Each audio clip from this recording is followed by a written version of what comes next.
Hello, my name is John. I was a TWA pilot and really enjoy being a volunteer today at our museum.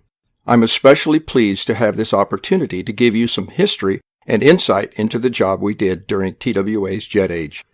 Carrying the legacies of pioneering aviators, including Charles Lindbergh and Jack Fry, being a pilot at TWA was a great source of pride. We'll start our look at this part of the case with that large portrait in the center. Captain Russ Longley was a TWA pilot for 31 years, and his story is quite typical of pilots of that era. Trained as a U.S. Navy aviator, Russ flew a variety of fighter jets. In 1968, Russ put his extensive aviation skill and knowledge to work for TWA, flying passenger jets. Today, Russ is a very active retiree and a great friend of our museum. He's also the proud father of Jeff and Rusty, both of whom flew for TWA and are now captains with Southwest Airlines. Speaking of TWA flying families, allow me to introduce you to the Mandells. That's their photo on the right wall. The dad is retired Captain Phil Mandel. Phil was also trained as a naval aviator and flew for TWA from 1965 through 1998. Also in the picture are daughter Cindy and son Andrew. Cindy started flying for Transworld Airlines in 1995 and Andrew in 1998. Cindy is today a first officer with American Airlines, flying the A320 Airbus.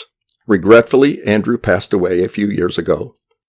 According to Mom Carol Ann, Cindy and Andrew chose to fly with TWA because TWA was a part of their family. Now I'd like to draw your attention to the black and white picture at the upper left. That's Captain John Testrake. On June 14, 1985, he was in command of TWA Flight 847, a Boeing 727, flying from Athens, Greece to Rome, Italy.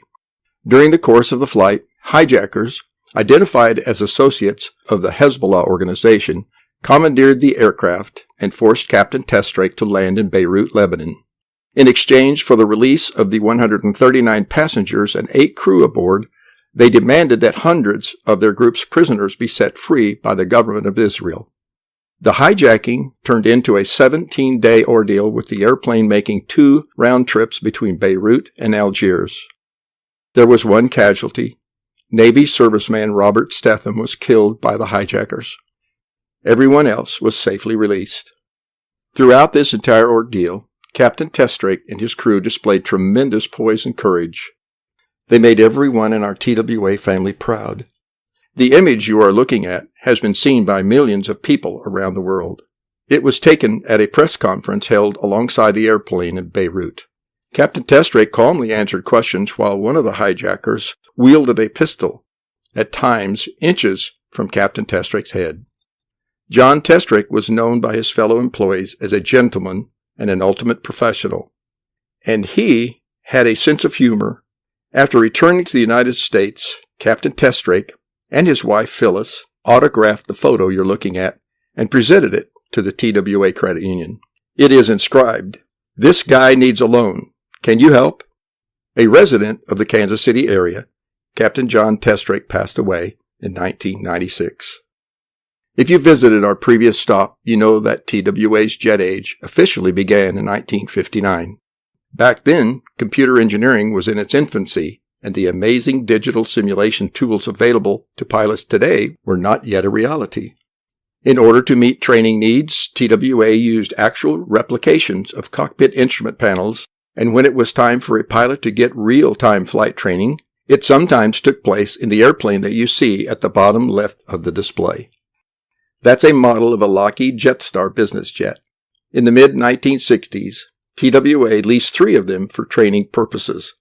The cockpits were modified to more closely resemble Boeing 707 and 727 jets.